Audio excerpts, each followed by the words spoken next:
ସକାଳୁ ସକାଳୁ ଶୁଭ ସକାଳ। ଆଉ ଫ୍ରେଣ୍ଡସ୍, ମୁଁ ବର୍ତ୍ତମାନ ତାମିଲନାଡ଼ୁରେ ଅଛି। ଆଉ ଦେଖିପାରୁଥିବେ ତାମିଲନାଡ଼ୁର ବନ୍ଧ କେମିତି ହେଇଛି। ତ ଏଠାରୁ ଶୌଚ ଆଉ ସବୁ ଝାଡ଼ା ପାଣି ଯିବାର ସୁବିଧା ଅଛି। ଆଉ ଇଆଡ଼େ ଦେଖିପାରୁଥିବେ ଜାମୁକୋଳି ଗଛ ପୁରା ବହୁତ ଗୁଡ଼ାଏ ଅଛି।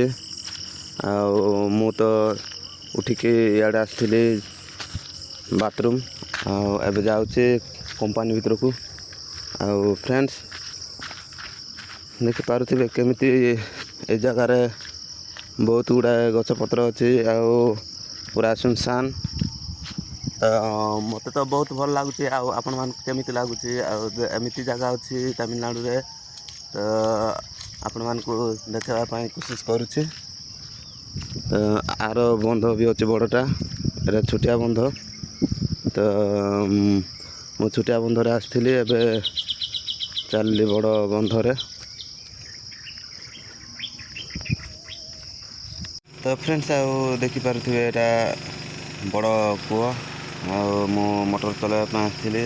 ଆଉ ଏବେ ତ ଇଆଡ଼େ ବର୍ଷା ହେଉଛି। ବର୍ଷା ଦିନ ବର୍ଷା ନ ହେଇକି ଏବେ ଶୀତ ଦିନରେ ବର୍ଷା ହେଉଛି। ଆଉ ଏଠାରେ ତ ଥଣ୍ଡା ଏତେ ବି ନାହିଁ।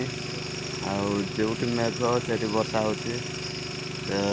ଇଏ ହେଉଛି ସମୁଦ୍ର ପାଖ, ତେଣୁକରି ବହୁତ ବର୍ଷା ହେଉଛି। ଦେଖିପାରୁଥିବେ ବନ୍ଧ କେମିତି ହେଇଛି, ଏଠାରୁ ପାଣି ଉଠା ହେଉଛି।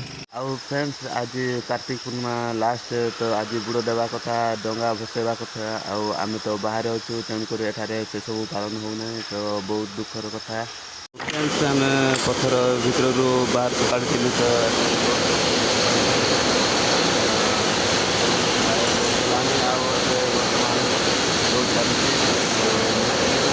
ତ ଫ୍ରେଣ୍ଡସ୍, ଆଉ କମ୍ପାନୀରୁ ଆମେ ପାଣି ଭୁଇଁକି ଯାଉଛୁ ରୁମ୍କୁ। ତ ଦେଖିପାରୁଥିବେ ଏମିତି କିଛି ନେବାକୁ ପଡ଼ୁଛି।